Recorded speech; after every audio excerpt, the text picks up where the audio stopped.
ایھا القوم الذی فی المدرسہ کلما حصلتموہ وسوسہ، اے مدرسہ والو جو کچھ تم پڑھتے ہو یہ سارے کے سارے وسوسہ ہے، اصل علم وہ ہے جو خانقاہوں والے، خانقاہ والے ایسے نہیں تھے، سمجھتا ہے، خانقاہ والے ایسے نہیں تھے میرے بھائیوں، سوائے خدا کی قسم میں نے ایک دو بندوں کو دیکھا جن کی اصطلاحات تصوف کی اصطلاح سے واقف ہے اور بیان بھی ان کا صوفیانہ ہوتا، باقی تو ظالم کے بچے تصوف کے اصطلاحات سے بھی واقف نہیں، سمجھ رہے، تصوف کے پیر بنے ہوئے جی، ایک دو کو تو نہیں کہتے، سمجھے، باقی یہ ہے کہ اللہ آپ کا بنے، تصوف کے اصطلاح سے بھی واقف نہیں، جب تک بے وقوف دنیا میں موجود ہے عقل مند بھوک سے نہیں مریں گے، سمجھ شریف میں ہے کہ نہیں، ایسا بہترین، یہ اللہ آپ کا بھلا کرے، کیا ہے، بہترین بزنس ہے، درس تدریس کیا، خدائی کیا ہے، خدائی تو ایک درد سر ہے، بندگی کیا، بندگی درد سر درد جگر بھی ہے، پڑھنا پڑھانا آدمی کا دماغ خراب ہو جاتا ہے، پیری میں وہ مزہ ہے، سمجھ شریف میں، درفشانی نے تیرے قطروں کو دریا کر دیا، میرے قمیص کو پورا گوشت سے بھر دیا، سمجھ شریف میں، درفشانی نے تیرے قطروں کو دریا کر دیا، دل کو روشن کر دیا، آنکھوں کو بینا کر دیا، میرے پاجامہ کو پورا کا پورا بھر دیا، سمجھتا ہے، جگہ ہی نہیں ہو رہا ظالم کا بچہ، سمجھے، پوچھے تو تو نحمیر تو پڑھانا کم از کم اس کے بھی مطالعہ کر لے، سمجھے، ایک دو تقریریں رٹی ہوئی ہے، اللہ آپ کا بھلا کرے، شاباش ہو ان مدرسین کو، اس زمانے میں کوئی 10,000 میں 11,000 میں 3-4 ہزار میں پڑھا رہا، خدا کی قسم پیر کو اس کے قدموں پہ قربان کر دوں، وہ بغیرت مدرس ہے جو پیروں کے پاس جاتا ہے، اصل کام قربانی اس کے، یہ دین کا کام کر رہا، ورنہ جو ٹیوشن پڑھاتے ہیں وہ بھی 1.5 لاکھ روپے 2 لاکھ روپے اللہ آپ کا بھلا کرے سوسائٹیوں سے لیتے ہیں، سمجھ شریف میں ہے کہ نہیں، اور ٹیوشن پڑھاتے، ادھر 15 منٹ پتہ ہے، اس گھر میں بڑے بڑے بنگلوں میں پڑھاتے 70,000 90,000، کھانا بھی ان کا، کپڑے بھی ان کے، اور دیگر ان کے نخرے وہ الگ، اب تو آن لائن پڑھاتے ہیں، آن لائن، کیا ہے، آن لائن پڑھاتے ہیں، آن لائن، یہاں قاری صاحب بیٹھا ہوا، سمجھیں،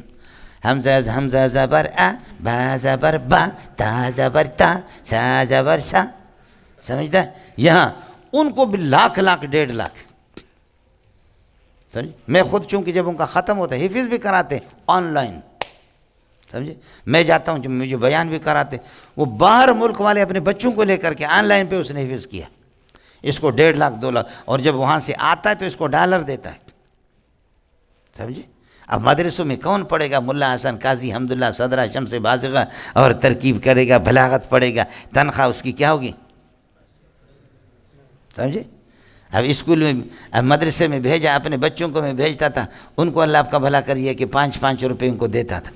تو میری بیٹی نے ایک دن کہا، ابا جی خدا کی قسم سینکڑوں بچیاں ہوتی ہیں، کوئی ایسی بدبخت بچی نہیں ہے جس کے پاس 5 روپے ہاتھ میں، کوئی بھی ایسی بچی ہم نے دیکھی نہیں ہے جس کے ہاتھ میں کیا ہو 5 روپے، خدا کی قسم کبھی بھی نہیں دیکھا ابا جی، سمجھے،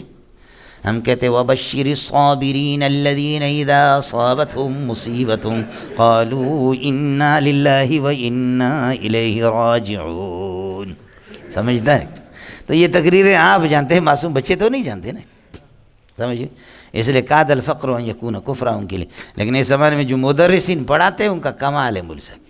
بڑی قربانی، یہ مکار قسم کے تمہارے پیروں سے 1000 مرتبہ یہ مدرسین بہتر ہے، محتمم کو بھی قربان کرو ان مدرسین پر،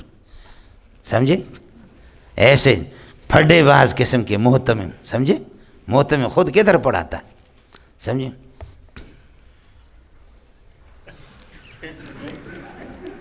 میں بھی اتنا موٹا، میں مذاق میں ایک دن گھر میں نے کہا یہ پیٹ میرا بڑھ رہا ہے، تو میرے ایک بیٹے نے کہا ابا جی حرام کھانا چھوڑ دو ٹھیک ہو جائے گا،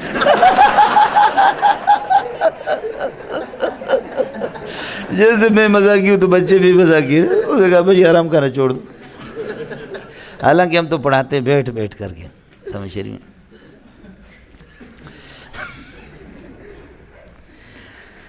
ہے مولوی صاحب بڑی قربانی ہے مولانا زکریا کی، بڑی قربانی ہے حسین احمد مدنی کے، آج جتنے بھی آپ کو شیخ الحدیث دنیا میں نظر آ رہے یہ سب حسین احمد کا یہ ہے کہ درخت ہے، اسی کا پھل ہے، کسی پیر کا نہیں ہے جی میرے پیارے۔ یہ انہی مدرسین کے ہے کہ آدھی رات کو جس وقت آتا تھا، آدھی رات کو آ کر کے پھر تہجد پہ شروع ہوتا تھا،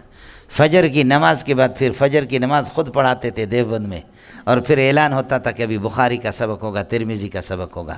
حضرت اقدس مولانا عبدالحق مولانا سمیع الحق کے والد رحمۃ اللہ علیہ، جو ہمارے شیخ کے بھی استاد تھے مولانا سلیم اللہ کے رحمۃ اللہ علیہ، مولانا عبدالحق رحمۃ اللہ علیہ فرماتے کہ کئی دفعہ میرے ذہن میں آ گیا کہ یہ عصر کے بعد اس کا جلسہ، عصر کے بعد اس کا ذکر و اذکار کا جلسہ تصوف کا، مغرب کے بعد اس کا سیاسی جلسہ،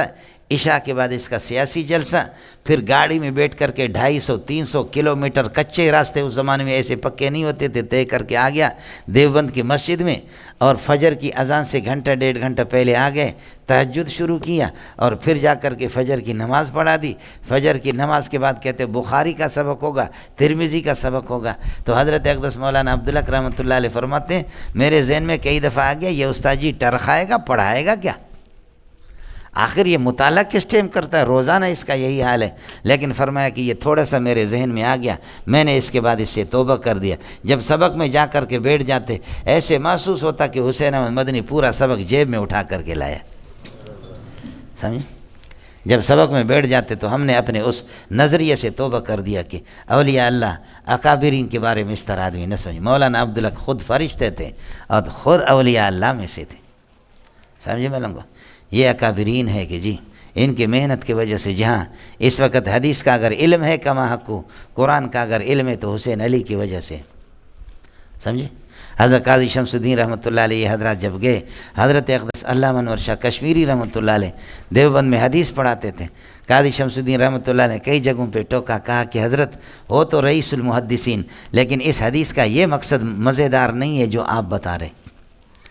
حضرت اقدس علامہ انور شاہ کشمیری نے فرمایا آپ بتاؤ توجیہ، تو انہوں نے کہا اس کی توجیہ یہ ہے۔ شاہ صاحب حیران ہو گئے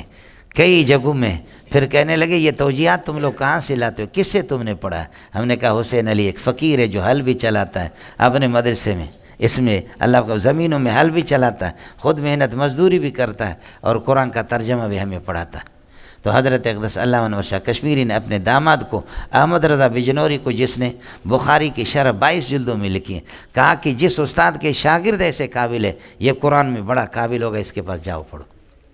ہندوستان سے حضرت اقدس علامہ انور شاہ کشمیری نے اپنے داماد کو احمد رضا بجنوری رحمۃ اللہ علیہ کو ان کو بھیجا، سمجھتا؟ یہ لوگ تھے فقیر قسم کے، مسکین قسم کے لوگ تھے، ان کی وجہ سے یہ انہی کی محنت ہے۔ یہ ایھا القوم الذی فی المدرسہ کلما حشلتموہ وشوشا، سمجھتا ہے؟ یہ نہیں ہے اس کے، یہ نہیں ہے مولوی صاحب، یہ محنتی لوگ ہے کہ یہ مدرس ہے مولوی صاحب، آئے سمجھ میں آیا؟ اس لیے مولوی صاحب جام بازی، ذرا جام کی بازی بھی سیکھو، سمجھے؟ جام بازی محنت کرنا بھی سیکھ لو، آئے سمجھ میں نہیں ہے؟ بگٹی کو 80 سال ہو گئے لیکن ٹیک نہیں لگاتے تھے، کہتے تھے یہ بلوچوں کی روایت کے خلاف، تکیے لا کر کے رکھتے تھے لیکن مرحوم بگٹی ٹیک نہیں لگاتا تھا، کہتے کہ بلوچ کبھی بوڑھا نہیں ہوتا ہے، میں ٹیک نہیں لگاؤں گا، ٹیگ لگا کر کے اس طریقہ پر، اس کا مطلب یہ کہ میں بوڑھا ہو گیا ہوں، سمجھ شریف میں ہے کہ نہیں؟ مزید ویڈیوز کے لیے آپ ہمارے فیس بک پیج کو لائک کریں اور ساتھ ہی ہمارے یوٹیوب چینل کو بھی سبسکرائب کریں تاکہ کسی بھی ناگہانی کی صورت میں آپ کو ہماری ویڈیوز بر وقت مل سکے۔